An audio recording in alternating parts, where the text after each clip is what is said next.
Designed for both conventional and nuclear missions, the Tu-160 serves as a versatile platform capable of delivering precision strikes and strategic deterrence. Explore the journey of the Tu-160 from its origins in the Cold War era to its ongoing modernization efforts in today's rapidly evolving military landscape. What upgrades and modernization efforts have been undertaken to enhance the capabilities of the Tu-160 since the early 2000s? Let's find out. Russia's supersonic heavy bomber, the Tupolev Tu-160, known as the White Swan, is a mighty supersonic bomber designed by the Soviet Union in the 1970s. It's a massive aircraft, holding the title of the largest and heaviest supersonic military plane ever built. With its variable sweep wings and nuclear capabilities, it's a formidable force in Russia's long-range aviation branch. Initially entering service in 1987, the Tu-160 was the last strategic bomber made for the Soviet Air Forces. However, after the dissolution of the Soviet Union,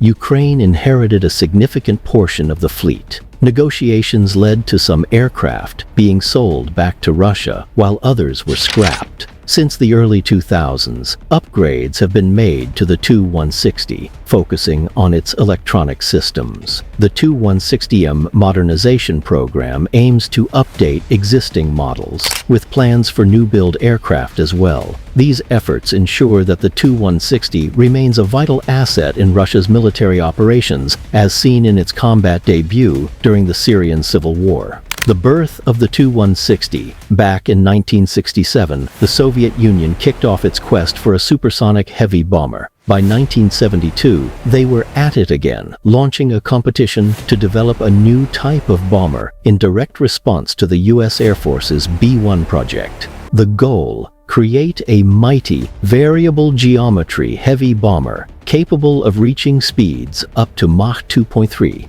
Tupolev's design, labeled Aircraft 160M, went head-to-head against competitors from Myasishchev and Sukhoi. Despite setbacks in the US B-1 program, the Soviet project continued. In 1981, the prototype was spotted at Zhukovsky Airfield just a month before its maiden flight. Production started in 1984, marking the beginning of the iconic Tu-160's journey. Modernization efforts. In 2002, the Russian Defense Ministry and Kapo agreed to modernize 15 Tu-160 bombers. By July 2006, the first overhauled aircraft entered Russian service, with capabilities to use conventional weapons. However, initial plans for new avionics were not realized. The first modernized aircraft, capable of carrying the long-range Kh-555 cruise missile, was delivered in April 2008. Subsequent contracts for further modernization were estimated at Ruhr 3.4 billion. The modernization process initially focused on extending the aircraft's lifespan with communication and navigation updates.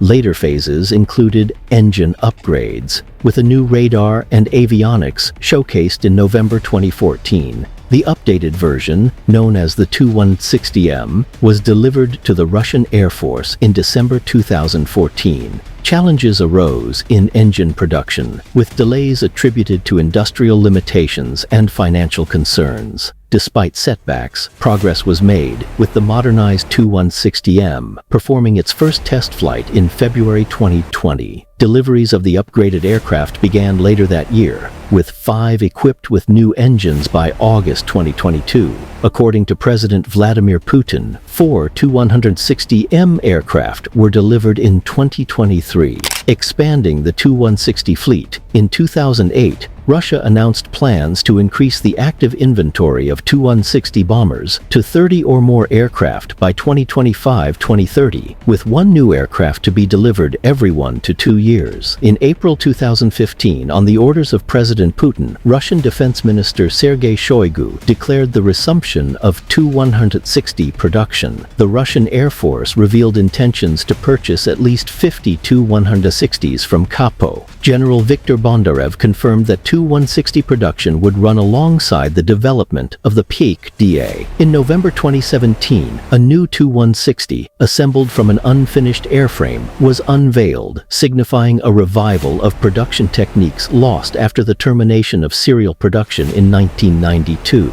Production of new airframes for the modernized Tu-160M2 was scheduled to begin in 2019, with deliveries to the Russian aerospace forces slated for 2023. The aircraft, named Peter Dyneken, performed its maiden flight in January 2018 and started flight testing the same month. A contract for 10 upgraded Tu-160M2s was signed on the same day. Further new-build Tu-160M aircraft underwent testing, with plans to deliver 2 in 2022 and increase production until all 50 ordered aircraft are delivered. By February 2024, 4 aircraft had been delivered.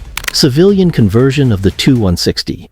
In 1994, a demilitarized commercial version of the Tu-160, named Tu-160SK, was showcased at Asian Aerospace in Singapore. It featured a model of a small space vehicle called Burlak, attached underneath the fuselage. Fast forward to January 2018, during a visit to the Kapo plant, Vladimir Putin suggested the idea of transforming the Tu-160 into a civilian passenger supersonic transport. However, experts expressed skepticism regarding the feasibility of such a conversion, both commercially and technologically. A powerful strategic bomber.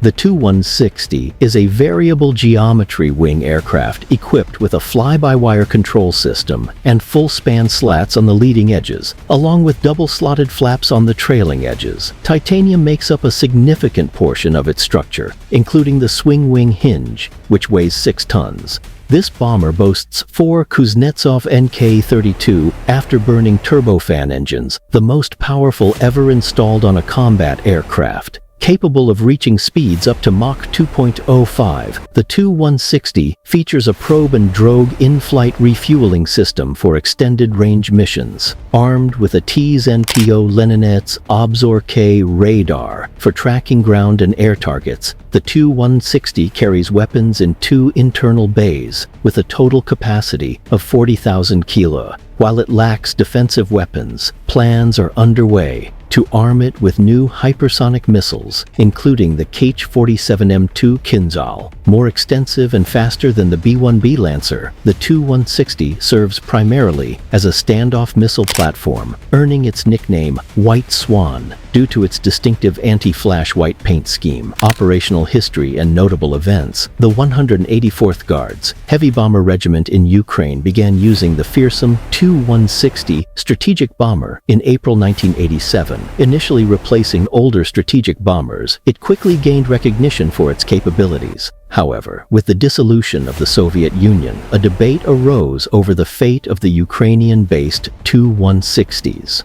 After negotiations, Russia acquired several of these bombers, boosting its fleet. Over the years, Tu-160s have been involved in various exercises and operations, including unprecedented deployments to distant regions like Venezuela and South Africa. In 2015, they made their combat debut in Syria, launching airstrikes with precision-guided missiles. These aircraft have also been deployed during tense geopolitical situations, such as interceptions by NATO fighters and participation in strategic exercises. Despite their age, the Tu-160s continue to play a significant role in Russia's military operations, including their involvement in the 2022 conflict in Ukraine, showcasing their enduring importance in modern warfare. The Tu-160 White Swan stands as a symbol of Russia's military prowess and strategic capabilities, from its inception during the Cold War to its ongoing modernization efforts. This supersonic heavy bomber continues to evolve, remaining a formidable force in Russia's long-range aviation branch. With its versatility for both conventional and nuclear missions, and its involvement in various global operations, including recent conflicts in Ukraine, the Tu-160 is poised to play a crucial role in the future of modern warfare and geopolitical dynamics. Considering its involvement in various global operations and conflicts, including the recent events in Ukraine, what role do you envision the Tu-160 playing in the future of modern warfare and geopolitical dynamics? Let us know in the comments below. Thanks for tuning in to today's video. If you enjoyed what you saw, Don't forget to hit the like button and ring the notification bell so you never miss our upcoming videos. Your support means a lot to us. Take care until the next one, and feel free to drop a comment sharing your thoughts. See you soon.